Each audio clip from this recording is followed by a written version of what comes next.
여호와여, 여호와 우리 주여, 주의 이름에 온 땅에 어찌 그리 아름다운지요. 주의 영광이 하늘을 덮었나이다. 시편 8장 1절 말씀입니다. 아멘. 하나님의 나라는 위대하고 평화로운 것입니다. 우리의 소망은 저희 하늘아버지께 옆에 가는 것이 아닙니까? 참 아름다워라 같이 고백하며 저희 마음도 하나님께 드리는 시간을 갖겠습니다.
전능하사 천지를 만드신 하늘 아버지를 내가 믿사오며 그 외아들 우리 주 예수 그리스도를 믿사오니 이는 성령이 되어사 영종만에게 나시고 본디오 빌라도의 고난을 받으사 십자가에 못 박혀 죽으시고 장사한 지 사흘 만에 죽은 자 가운데서 다시 살아나시며 하늘에 오르사 전능하신 하나님의 편을 지키시다. 돌려서 천자와 죽은 자를 심판하시리라. 성령이 믿사오며 거룩한 공의와 성도가 서로 복동한 것과 죄를 사하여 주신 것과 몸이 다시 사는 것과 영원히 사는 것을 믿사옵나이다. 아멘. 네, 다 같이 일어나셔서 박수 치면서 기쁨을 찬양하겠습니다.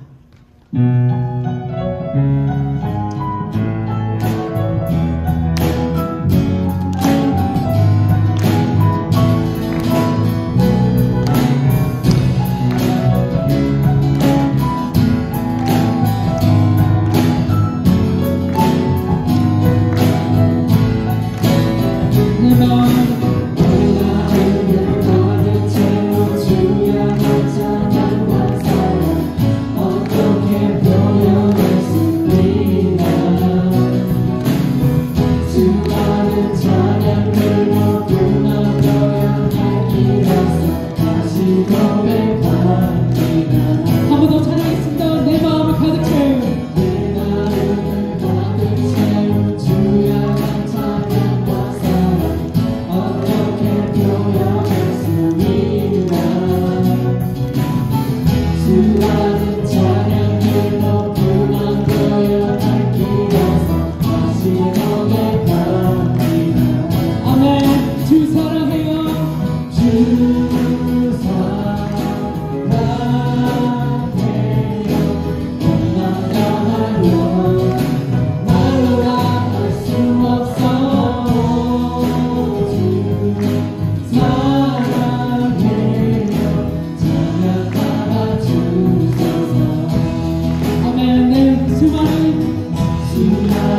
고백하는 생활 주신 감사해요.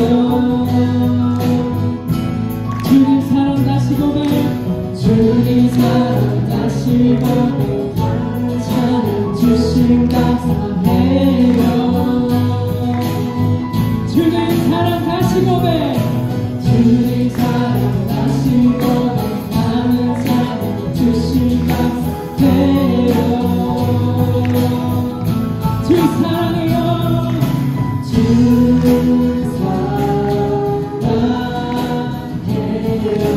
몸만 다하여 아무나 할 수 없어. 주 사랑해요. 찬양 받아 주소서.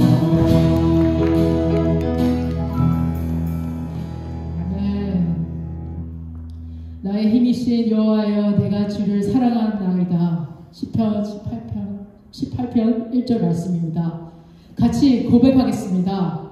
저희 주 예수, 하나님의 아들 예수 그리스도 사랑합니다.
두려워하지 말라. 내가 너희와 함께 함이라. 놀라지 말라. 나는 내 하나님이 됨이라. 내가 너를 굳세게 하리라. 참으로 너를 도와주리라. 참으로 나의 위로운 오른손으로 너를 붙들이라. 이사야 41장 10절 말씀입니다. 아멘. 예수 늘 함께 하시네 찬양 고백하겠습니다.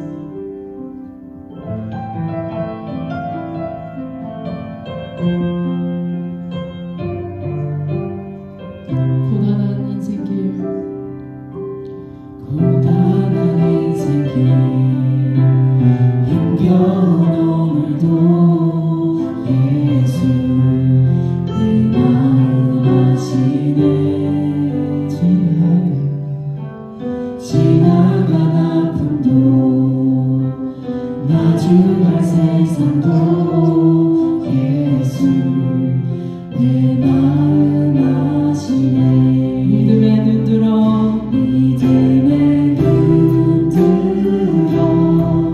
주를 보리. 일 동안 지나가리라. 주어진 내 삶의 시간 속에 주의 뜻 알게 하소서. 하루를 살아도 기쁨으로 가리. 예수 함께 하시네. 후회도 염려도 온전히 맡기리. 예수 늘 함께 하시네. 믿음의 눈 들어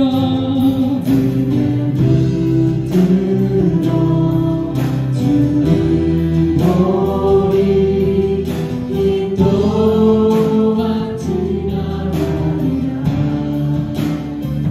주어진 내 삶의 시간 속에 주의 뜻 알게 하소서. 믿음의 눈 들어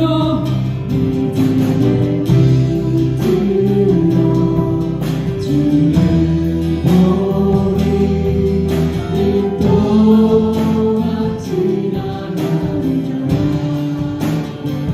주어진 내 삶의 시간 속에 주의 뜻 알게 하소서. 믿음의 눈 들어 주를 보리. 이 동안 지나가리라. 주어진 내 삶의 시간 속에 주의 뜻 알게 하소서. 그러나 진리의 성령이 오시면 그가 너희를 모든 진리 가운데로 인도하시리니 그가 스스로 말하지 않고 오직 들은 것을 말하며 장래 일을 너희에게 알리시니라. 아멘. 허무한 시절 지날 때 함께 찬양하겠습니다.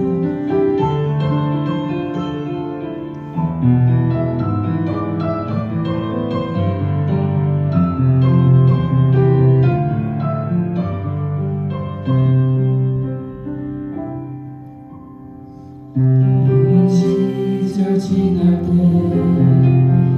깊은 한숨 내쉴 때 그런 풍경 보시며 탄식하는 분 있네. 고와 같이 너희를 버려두지 않으리. 내가 너희와 영원히 함께 하세요. 아멘. 성령이 오셨네. 성령이 오셨네. 성령이 오셨네. 내 주에 보내신 성령이 오셨네. 우리 인생 가운데 진히 찾아오셔서 그 나간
기도하겠습니다.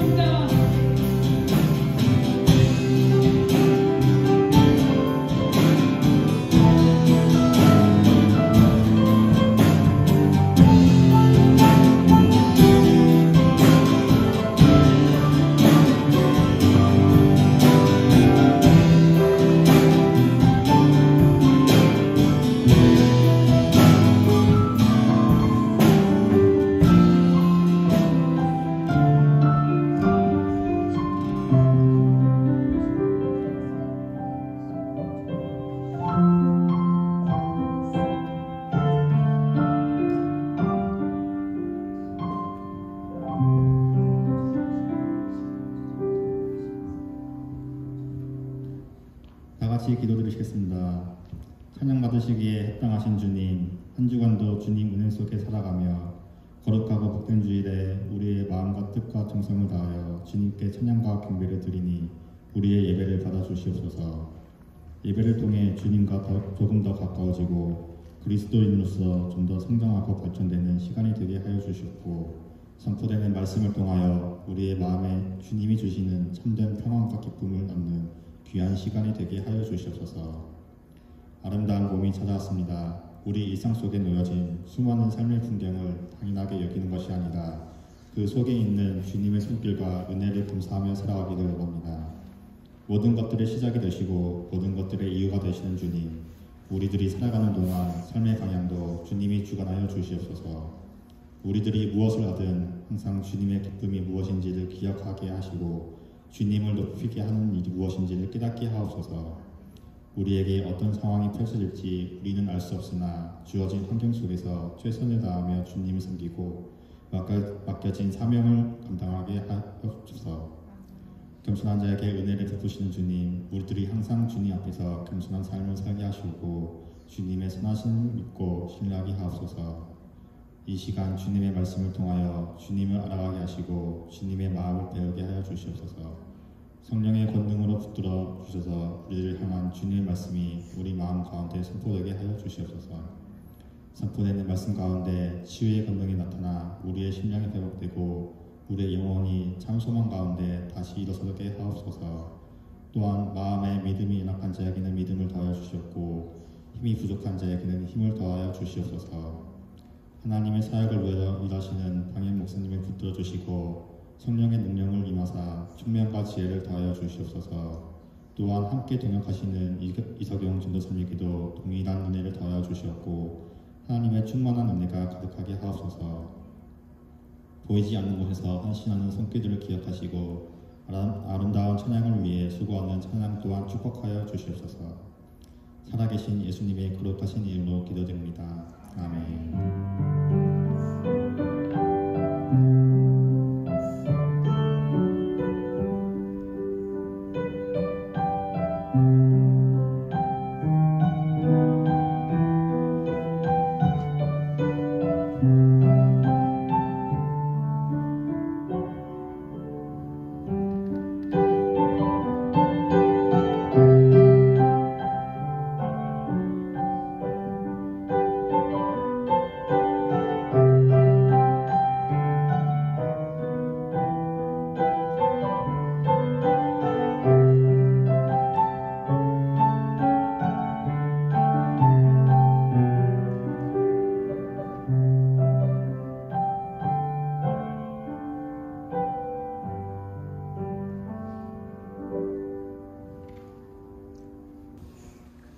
할렐루야. 주님의 이름으로 예배 오신 여러분을 환영합니다. 우리 좌우로 앞뒤로 인사합시다. 네, 반갑습니다. 잘 오셨습니다. 네, 전반기 신방 계획하고 있는데 아직 시작은 안 했습니다. 그래서 적당한 시간 날짜 여러분들이 대충 말씀해 주시면 또 일정 맞춰서 시작하도록 하겠습니다.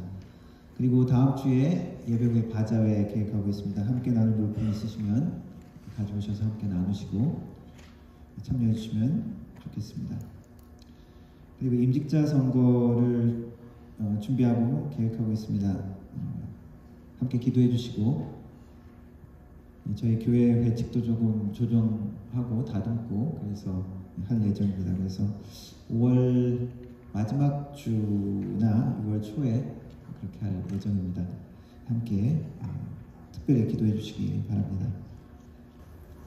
드린 헌금 위해서 기도하도록 하겠습니다. 살아계신 하나님 아버지 감사합니다. 주님의 백성들 한자리에 모여 우리 주님의 이름을 높이며 하나님께 우리의 마음과 정성을 드리고 주님을 사모합니다. 하나님, 여러 가지 마음으로 주님 앞에 나왔습니다. 우리의 혼돈스러운 마음이 주님 앞에 정리되어질 수 있게 하시고 우리의 상하고 지친 마음이 우리 주님께서 주시는 힘과 능력으로 새롭게 되어질 수 있도록 도와주옵소서. 세상을 향했던 우리의 마음과 생각들이 주님을 향해 다시 한번 조정될 수 있도록 도와주시고 하나님이 주시는 귀한 축복이 세상이 주는 것보다 훨씬 더 귀한 것임을 깨달아가는 귀한 시간이 될 수 있도록 도와주옵소서. 우리의 마음이 주님께 온전히 드려지고 하나님의 마음이 우리를 만나주시는 귀한 시간이 되게 하여 주옵소서. 하나님, 빈손으로 오지 아니하고 삶의 정성으로 주님 앞에 드립니다. 11조로 주님 앞에 드리며 감사의 마음으로 주님 앞에 드리며 주일 헌금으로 주님 앞에 드립니다. 드린 손길 하나하나 축복하시고 주님께서 모든 것을 축복의 근원이심을 고백하며 드렸사오니 하나님 축복하여 주시되 삶의 모든 필요를 채워주시고 영육간의 하나님의 공급하심으로 채워주시는 귀한 은혜가 있게 하여 주옵소서. 하나님, 우리의 손길들은 더욱더 나누고 베풀고 하나님의 마음으로 섬기는 손길들이 되게 하시고 우리의 손길들을 통하여 하나님의 사랑과 하나님의 능력과 하나님의 나눔이 나타날 수 있는 귀한 은혜가 있게 하여 주옵소서.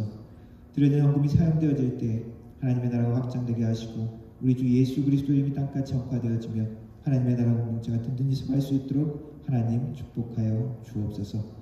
예배를 주님께 의탁드립니다. 주님 함께하여 주옵소서. 예수님의 이름으로 기도드렸습니다. 아멘.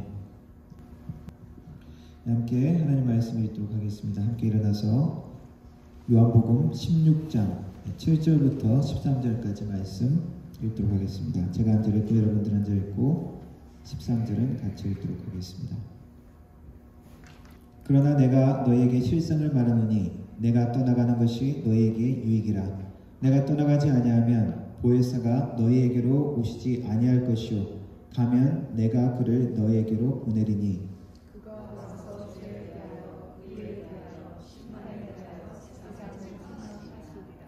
주에 대하여라 함은 그들이 나를 믿지 아니하며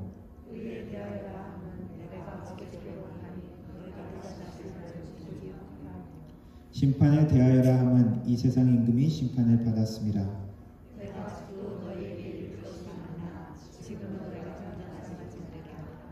그러나 진리의 성령이 오시면 그가 너희를 모든 진리 가운데로 인도하시리니 그가 스스로 말하지 않고 오직 들은 것을 말하며 장래일을 너희에게 알리시리라. 아멘. 영어로 읽어보겠습니다. But very truly I tell you, it is for your good that I am going away. Unless I go away, the advocate will not come to you. But if I go, I will send him to you.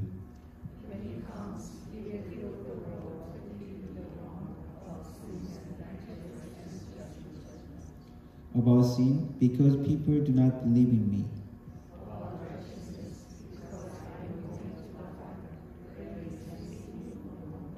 And about judgment, because the prince of this world now stands condemned.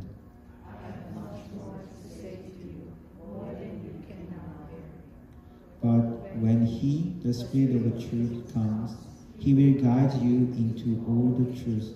He will not speak on his own. He will speak only what he hears, and he will tell you what is yet to come. 아멘. 네, 앉아주시기 바랍니다.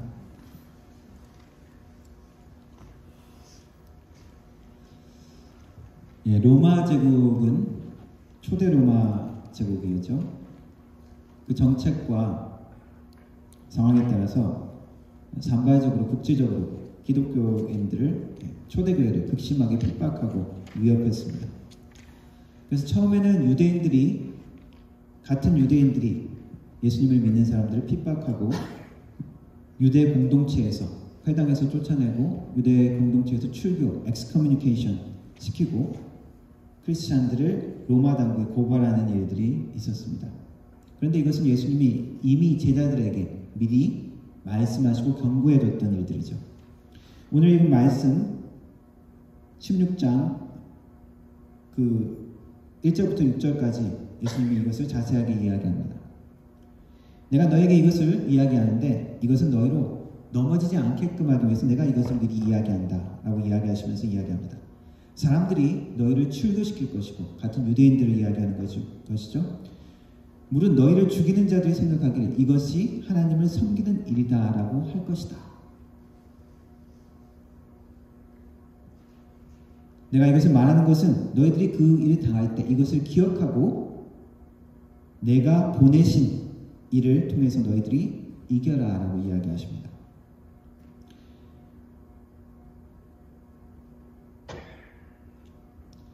예수님을 따르는 크리스찬들의 핍박을 받고 고난에 당할 것은 예수님께서 복음서의 곳곳에서 미리 얘기하셨죠. 마태복음 10장에서 이렇게 이야기하십니다. 보라 내가 너희를 보냄이 양을 이리 가운데 보낸 것 같도다. 그렇기 때문에 너희는 뱀과 같이 지혜롭고 비둘기처럼 순결하라. 사람들을 조심해라. 그들이 너희를 사내들인 공회에 넘겨줄 것이고 회당에서 너희들을 채찍질할 것이다. 너희가 나 때문에 로마 총독들과 이 세상의 임금들 앞에 끌려갈 것이고 이것이 그 이방인들에게 증거가 될 것이다. 사람들이 너희를 그렇게 넘겨주고 그렇게 당할 때에 어떻게 해야 될지 무엇을 말할지 걱정하지 마라. 너에게 할 말은 내가 너에게 줄 것이다. 그렇게 말하는 이는 너희 속에서 말씀하시는 너희 아버지의 성령이시다. 이렇게 예수님의 제자들에게 핍박받을 것을 이야기하고 끌려 잡힐 것을 그리고 정부와 로마 당국에 핍박받을 것을 예언하셨습니다. 로마 제국에서는 여러 민족과 인종들이 섞여 있었죠. 각자 자기들의 신을 섬기는 것은 아무 문제가 되지 않았습니다. 그리고 구태여 나는 제우스 신을 섬기는데 너는 뭐 비너스를 섬긴다. 억지로 뭐 이렇게 섬기라고 그렇게 강요를 하지도 않아도 되었습니다. 유대인들, 크리스찬들만 자신들의 신, 야훼 하나님을 섬기는 것, 예수님을 신으로 섬기는 것, 문제가 될 것이 없는 것 같습니다. 그런데 문제는 무엇이 됐죠? 바로 황제 숭배 사상 때문이었습니다. 이것이 갈등의 원인이었죠. 황제 숭배는 로마 제국의 공식적인 종교였기 때문입니다. 전통적으로 동방 쪽에 왕들은 신격화를 많이 했죠. 파라오도 그렇고 파라오는 살아있는 신이죠.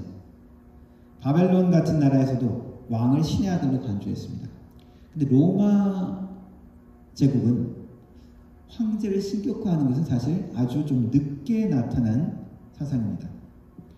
초기 로마는 황제가 나타나기 전에는 공화정이었습니다. 공화정은 한 사람에게 권력이 집중하는 것을 극도로 경계하고 왕정을 싫어했습니다. 로마가 시작될 때는 맨 처음에는 왕이 있었어요. 한 200년? 근데 그 이후에는 그 왕정이 무너지고 난 이후에는 공화정이 있었죠.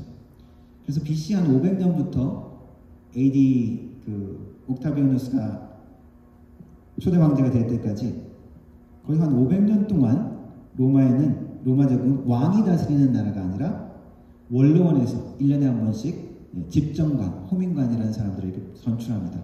원로원 귀족들, 엘리트들이죠. 거기서 이제 지도자를 선출합니다. 그래서 공화국을 다스렸습니다.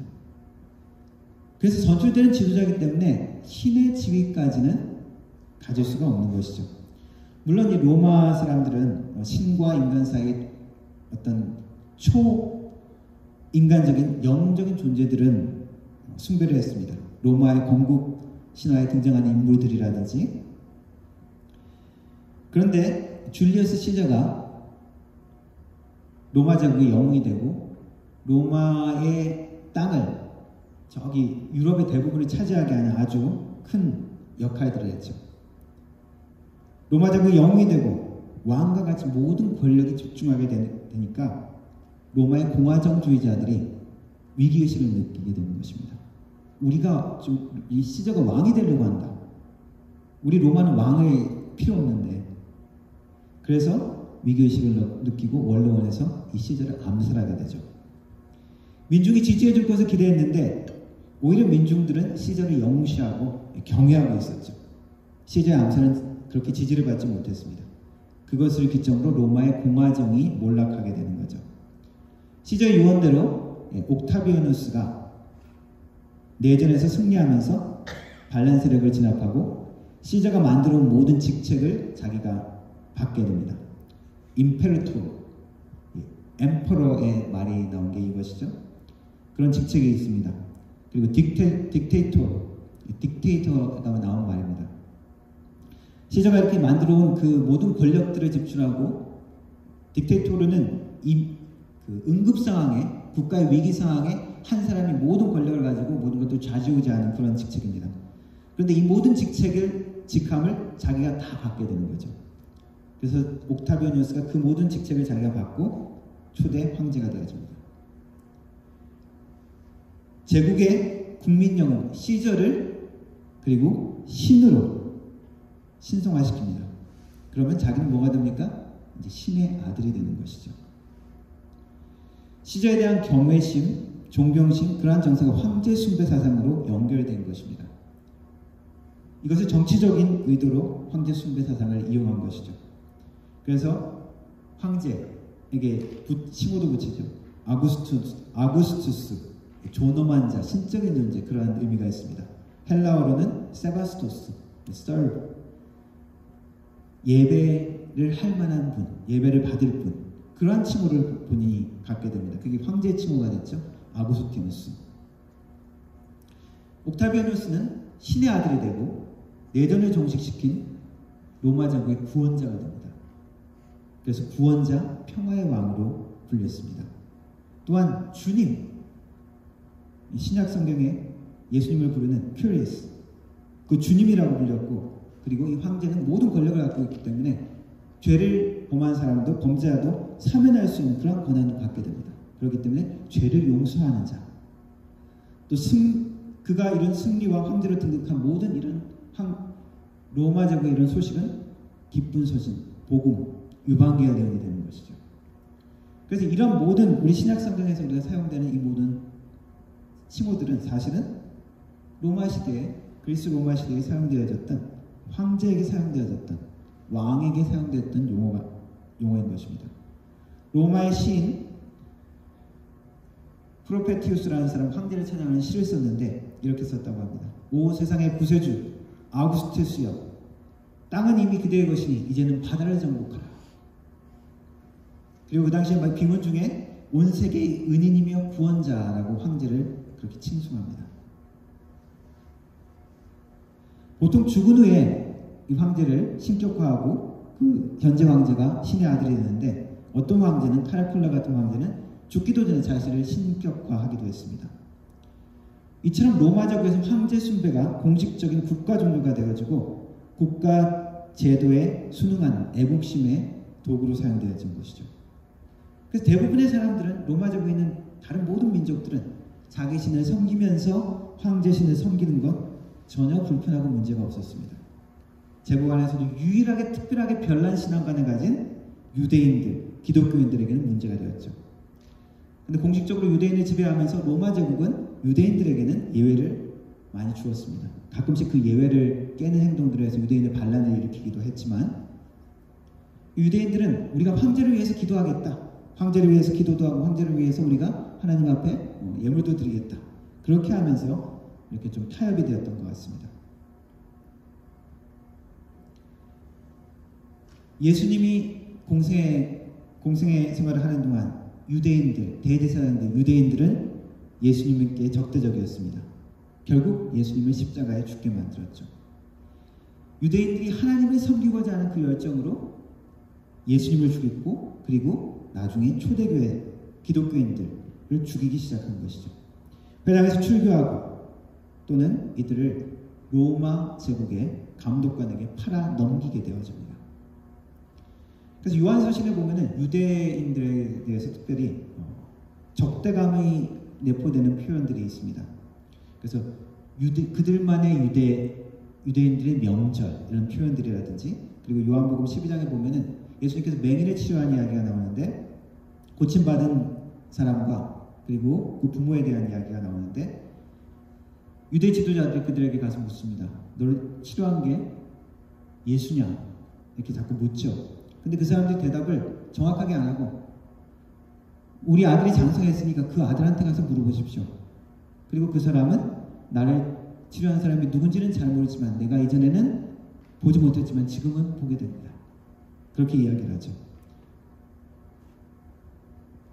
예수님께 마음이 끌려서 믿었지만은 유대인들을 두려워하기 때문에 회당의 그 모든 유대 지도자들을 두려워하기 때문에 출교당할 걸 두려워하기 때문에 공공연하게 자기의 신앙을 고백하지 못하는 유대인들, 그런 분위기였다는 것을 우리가 알 수 있죠.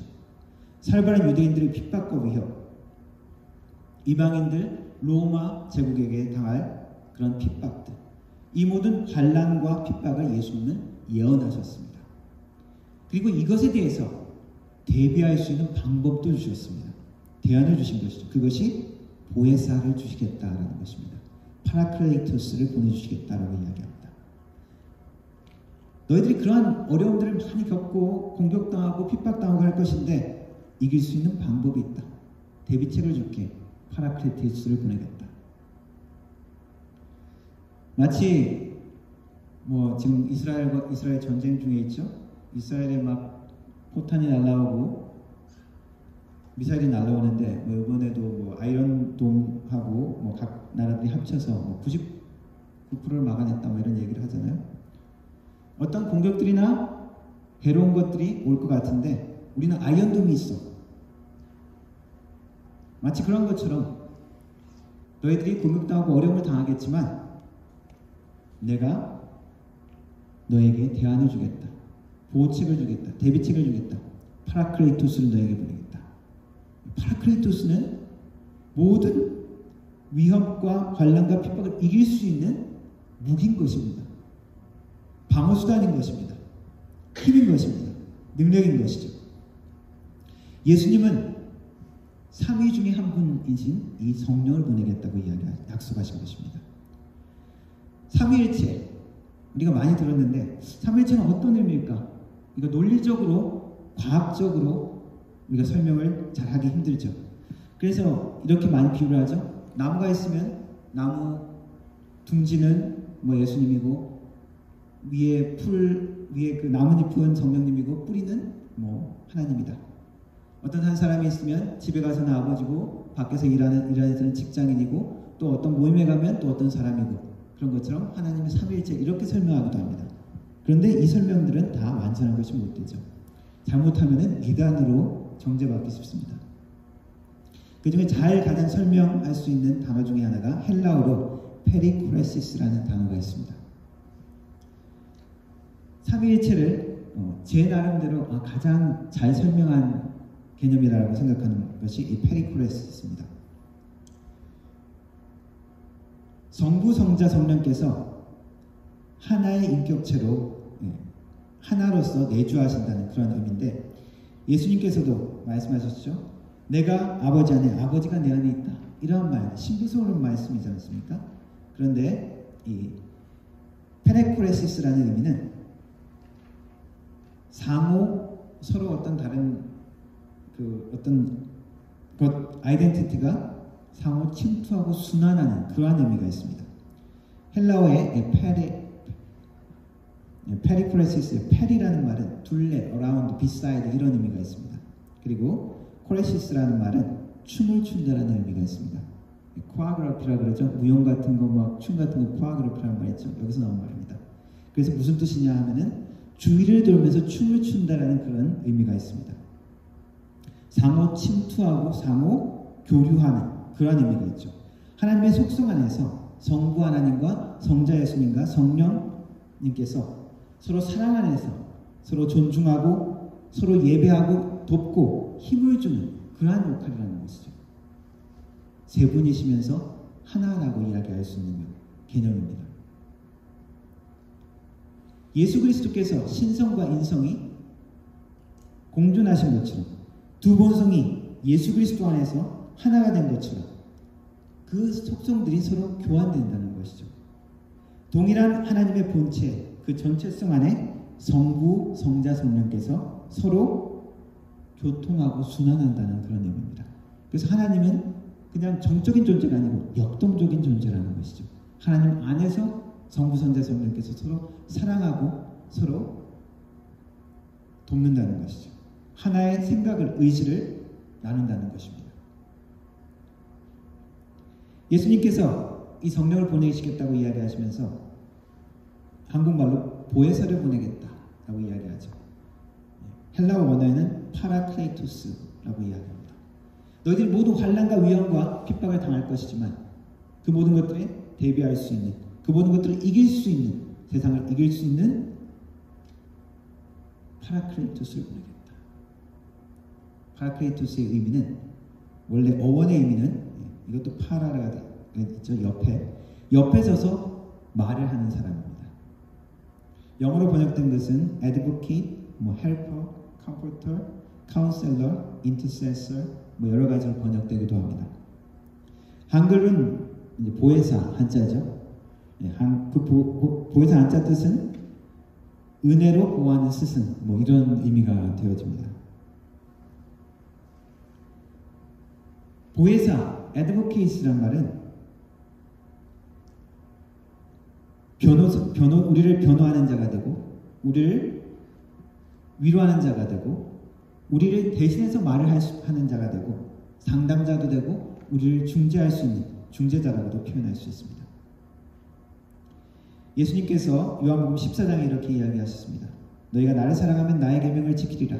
내가 아버지께 구하겠으니 그가 또 다른 보혜사를 너희에게 주사 영원토록 너희와 함께 있을 것이다. 그는 진리의 영이라. 세상의 능히 그를 받지 못하나니 이는 그를 보지도 못하고 알지도 못함이라. 그러나 너희는 그를 아나니 그는 너희와 함께 계시며 너희 속에 계시겠습니다. 내가 너희를 고아와 같이 보내두지 아니하고 너희에게로 오리라. 성령을 통해서, 보혜사를 통해서 지키고 함께하고, 세상이 이해할 수 없는 방법으로 우리를 지키신다는 것이죠. 또 다른 보혜사를 보내시겠다고 얘기하셨죠. 그 말은 원래 보혜사가 있다는 거죠. 누구를 이야기합니까? 예수님이 자신을 이야기하는 것이죠.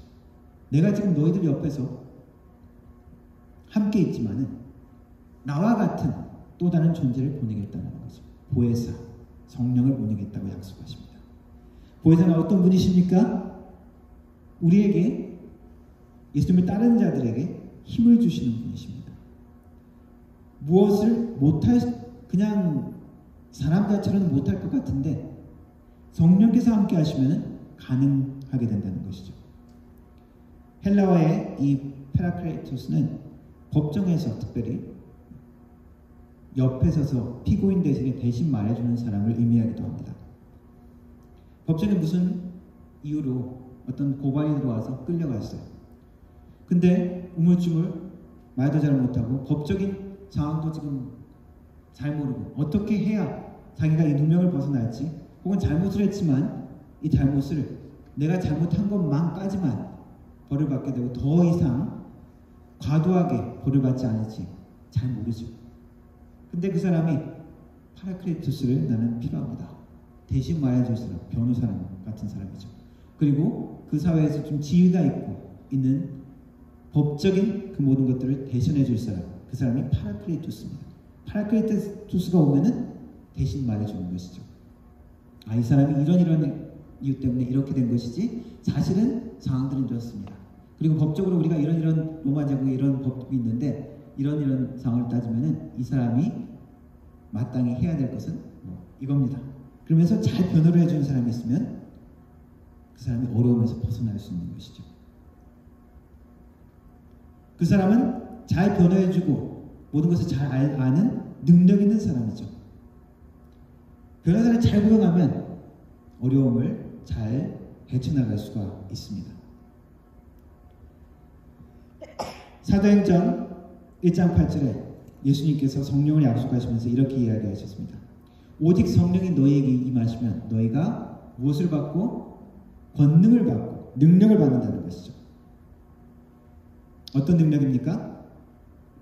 돈 많이 벌 능력, 출세할 능력, 유명해질 능력, 내 증인이 되리라. 예수님의 증인으로서 살 수 있는 능력인 것입니다. 어떻게 하면? 성령이 임하시면, 파라클레이토스가 우리에게 임하시면 우리가 능력을 받는다는 것이죠. 어떤 능력이요? 예수님의 증인으로 살 수 있는 능력인 것입니다. 온전한 크리스찬으로, 지난번에 이야기한 거듭난 크리스찬으로 살 수 있는 능력을 받게 되는 것입니다. 예수님은 자신이 이제 이 땅에서 곧 떠날 것임을 아셨습니다. 그때 제자들에게 약속하신 것이, 계명을 당부하시면서 약속하신 것이 보혜사인 것입니다. 그가 오셔서 모든 것을 너에게 가르치실 것이다. 내가 말한 모든 것들을 너에게 생각나게 하실 것이다.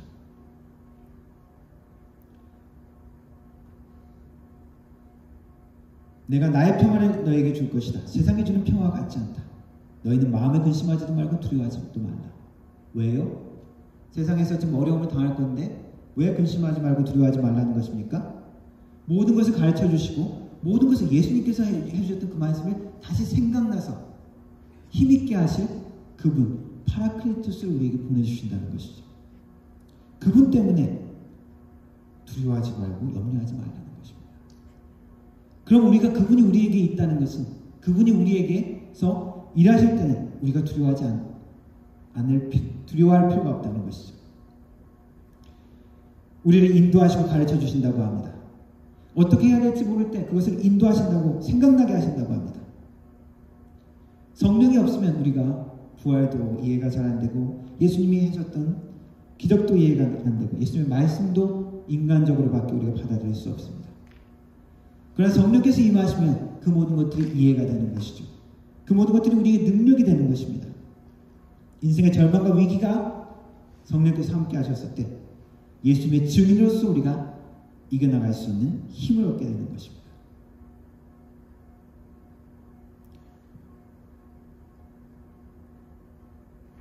교회에는 똑똑하고 실력 있는 분들도 많이 옵니다. 그러나 교회는 하나님의 성령께서 함께 하시는 사람들을 통해서 교회가 이루어져야 됩니다. 세상의 능력과 세상의 지식으로만 이루어지는 것은 교회가 아닙니다. 사람들 보기에 무능해도 성령께서 함께 하시면 하나님은 그 사람을 사용하십니다. 목회자들 분들 중에서도 성공하시고 막 이렇게 좀 능력 있게 목회하시는 분들 보면은 그렇게 공부를 잘하시는 분들이 많이 없어요. 그러나 학위가 많이 큰 높은 학위가 없고 어떤 세상적으로 실력이 없는 자라도 우리가 무시할 수 없습니다. 왜? 하나님의 성령이 함께 하시면 세상의 어떤 똑똑한 사람보다 더 놀라운 지혜를 발휘하게 되고 세상의 능력보다 더 큰 놀라운 능력을 발휘할 수 있는 것이 만드는 것이 하나님의 성령이며 하나님의 능력입니다. 우리가 예수님의 사랑으로 이 땅을 이기고 세상의 유혹을 이기고 세상의 위협을 이길 수 있는 것은 성령의 능력이 있어야 되는 것입니다. 성령으로 충만해야 되는 것입니다. 보혜사 성령은 또한 우리의 위로자가 되시기도 합니다. 지난 4월달, 아직도 4월이네요. 4월 3일날 에버랜드의 팬더 푸바이가 중국으로 떠났다고 그러죠. 한 6만 명이 몰렸다고 합니다. 눈물을 흘리면서 대성통곡을 했다고 할 정도로 이 푸바이에 대한 애정이 깊었던 사람들이 많았던 것 같습니다. 그리고 중국에 가서도 어떻게 잘 적응하는지 그 적응기도 막 챙겨보고 그런다 그래요. 그래서 일부 그 얘기를 들은 또 다른 사람들은 언제까지 우리가 중국군 얘기나 하고 있을래? 귀여운 건 인정하는데 그렇게 대성통곡할 일이냐? 푸바이 너를 만난 것은 나의 인생의 기쁨이었어. 이 팬다가 이렇게 귀엽다는 이미지가 생긴 게 그렇게 오래진 않다고 합니다. 원래부터 인간하고 특별히 다른 동물보다 친근하거나 외적으로 귀엽다는 이미지는 정치적으로 중국이 만들어낸 이미지가 크다고 합니다. 사람들은 위로나 이런 격려, 어떤 사랑의 대상을 필요하죠. 그것이 사람일 때도 있지만 때로는 동물이나 어떤 대상일 수도 있습니다. 우리가 잘 위로와 격려를 받으면 소망 없이 차라리 내가 죽어버렸으면 좋겠다 하던 사람도 다시 살아갈 힘을, 용기를 얻죠.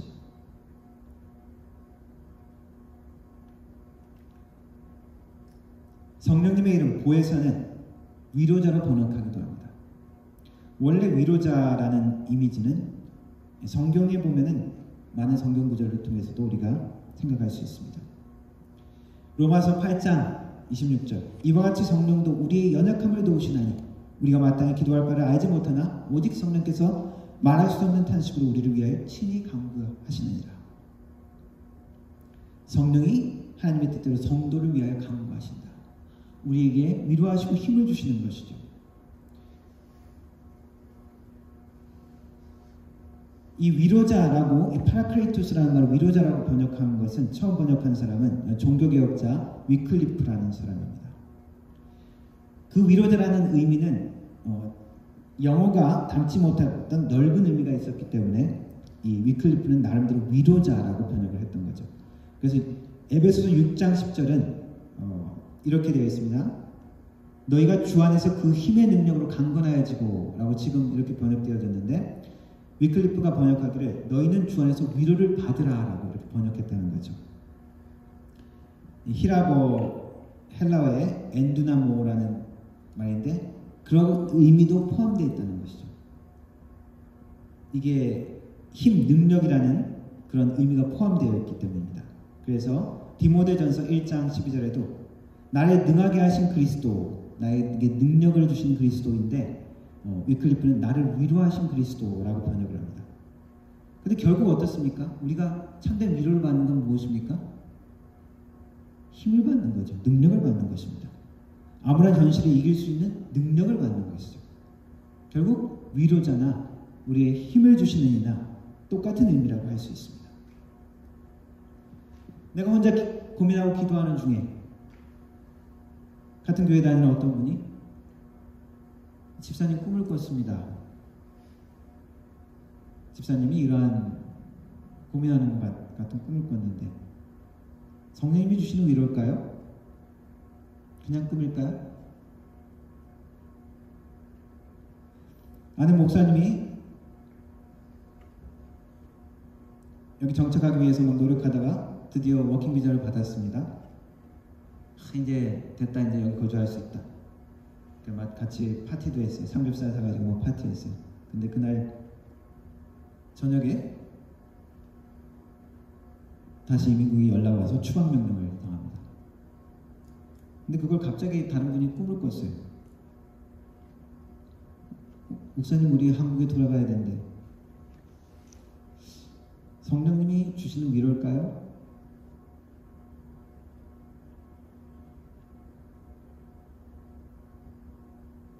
내가 꿈을 꿨는데 목사님이 오셔서 뭐라고 이야기를 해주셨어요. 성령님이 주시는 말씀일까요? 그냥 꿈일까요? 옆에 강아지가 한 마리가 있으면 그게 무슨 꿈입니까?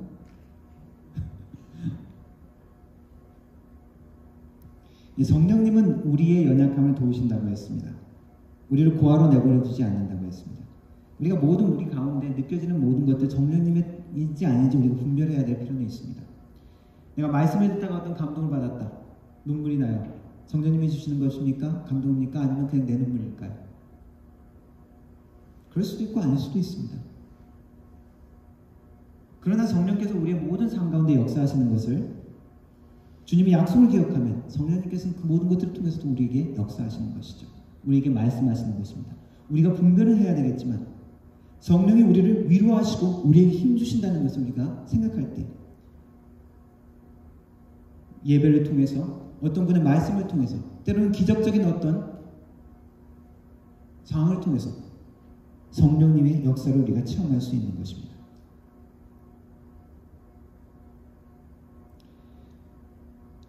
그래서 성령의 역사는, 성령이 하시는 일은 그냥 우리를 불쌍히 여겨주고 위로해주고 그러는 것으로 끝나는 것이 아니라 위기를, 그러한 어려운 상황을 대처해 나갈 수 있도록, 일어날 수 있게 힘을 주시는 그러한 분이라는 것이죠.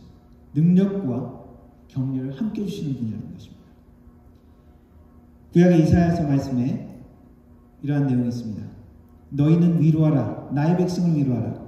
너희 하나님이 말씀하신다. 예루살렘의 마음을 위로하라. 라는 말씀이 있습니다. 그런데 그 뒤에 연결되는 말씀을 보면은 왜 이렇게 위로하고 격려할 수 있는지가 나와 있습니다.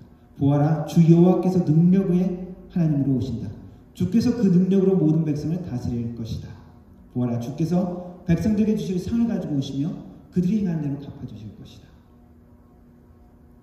주님의 능력이 있기 때문에, 주님의 위로가 있기 때문에 우리는 이길 수 있는 것입니다. 우리에겐 누가 보내졌다고요? 비밀병기 파라클리토스가 우리에게 있다는 것입니다. 그 성령께 우리의 마음을 내어드리면 내어드릴수록 성령께서 우리를 지배하시는 것입니다. 그 성령께 우리가 순종하면 순종할수록 우리는 하나님의 뜻에 맞는 그 길을 갈 수 있는 것이고 하나님의 축복을 볼 수 있는 것이고 세상을 이길 수 있는 것입니다. 성령님은 우리 옆에 보내주셨습니다. 우리 옆에 계신다는 것이죠. 우리와 동행하신다는 것입니다. 우리의 모든 현실을, 힘들어 보이고 어려운 현실을 하나님의 능력으로 바꿀 수 있고 하나님의 일하심으로 바꿀 수 있는 것은 성령의 역사인 것입니다.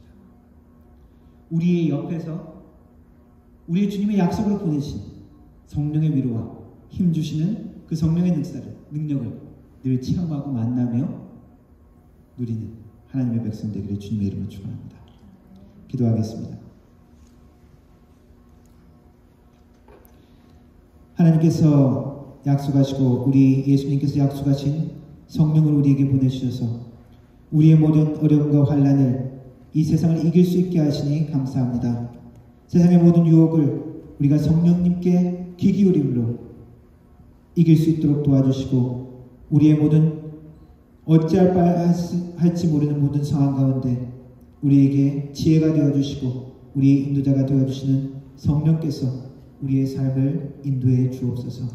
우리의 삶이 성령님의 인도함을 받고 그분께 순종함으로 말미암아 하나님이 기뻐하시는 증인의 삶이 되게 하시고 이 땅을 이기며 승리하는 하나님의 사람의 영광을 돌릴 수 있는 하나님의 자녀가 될 수 있도록 도와주옵소서. 예수님의 이름으로 기도드렸습니다. 아멘. 함께 찬양하겠습니다. 성령이 오셨네. 찬양하겠습니다.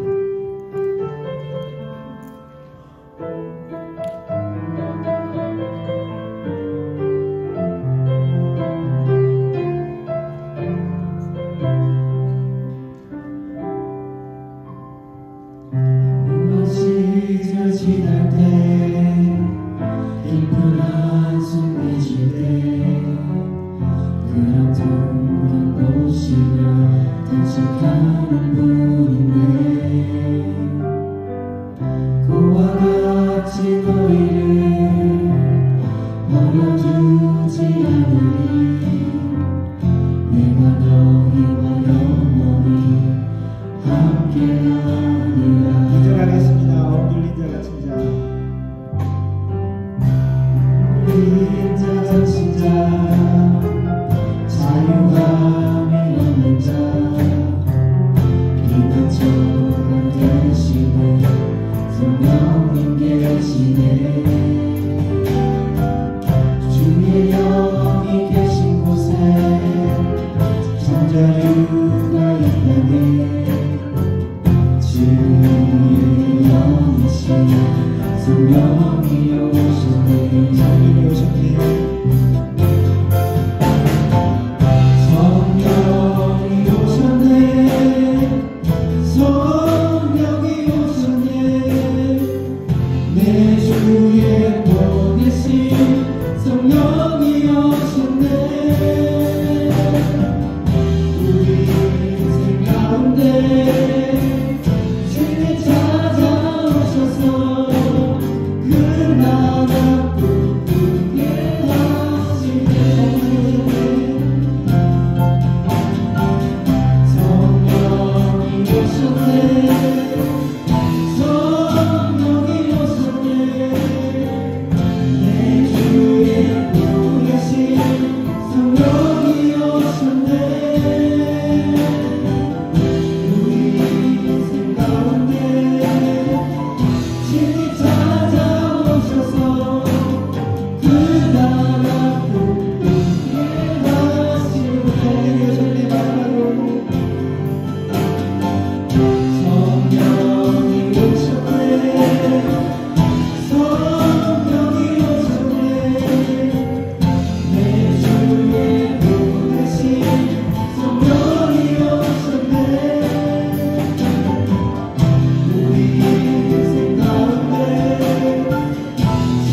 성부 아버지 하나님의 놀라우신 사랑과 성령 하나님의 위로 교통 충만하신 은사가 우리에게 보내신 성령을 신뢰하며 성령께 순종하기를 다짐하는 그 성령의 인도함을 받기를 다짐하는 머릿속의 모든 성도들 머리 위에 그 가정과 일터 위에 이 교회 위에 영원토록 함께 하실지어다. 아멘.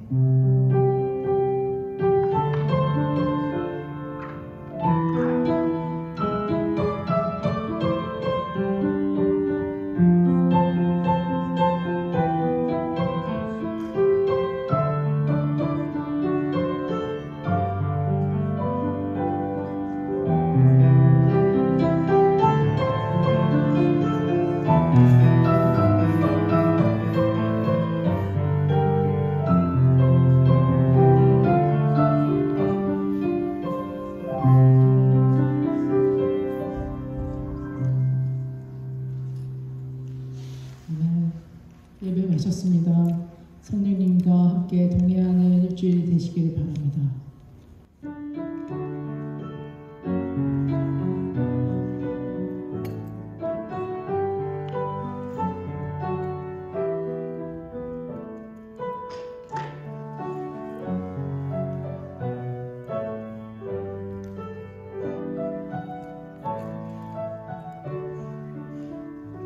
자